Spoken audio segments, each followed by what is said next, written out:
In 2008, producer J.J. Abrams surprised audiences with a new twist on monster movies. Cloverfield looked like this. It was a found footage film of a Godzilla type of event. Now we have 10 Cloverfield Lane, a different kind of style, but the connective tissue remains. Michelle is having a bad day. After a car accident, she wakes up a prisoner in Howard's care. What are you going to do to me? I'm going to keep you alive.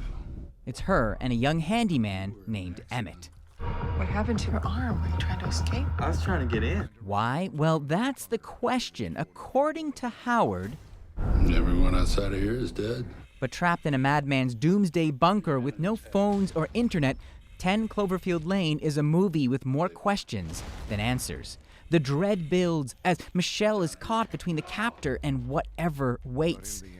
And that's about all I can say about the story without spoiling things. So let's talk about John Goodman, a masterful, underappreciated character actor, someone who can go from playful to terrifying in a single glance. As Michelle, Mary Elizabeth Winstead shows the mettle to stand up for herself, and John Gallagher Jr. plays Emmett as a kind-hearted yokel. The real star here is the exquisite sense of tension. 10 Cloverfield takes its time. It's a full hour before the pieces start to fall into place.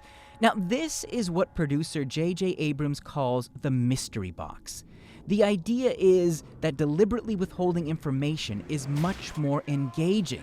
This is from his TED Talk made the year before the first Cloverfield arrived. I start to think that maybe there are times when mystery is more important than knowledge. The mystery box comes from a magic box that Abrams bought but never opened because he didn't want to spoil the potential. And 10 Cloverfield Lane is the ultimate example of a mystery box. As the movie switches from black comedy to board games to bullying, the question of who or what is waiting propels the story forward. Now, here's an interesting thing about this film. It didn't start as a spin-off. In fact, it began as a script called The Cellar. And it wasn't until some of the cast saw the first trailer that they realized it was connected to Cloverfield. Now, the danger is, with all this suspense, that the payoff doesn't truly deliver. But for me, look, honestly, I was terrified. This is a movie where the biggest monster is your mind. 4 stars out of 5.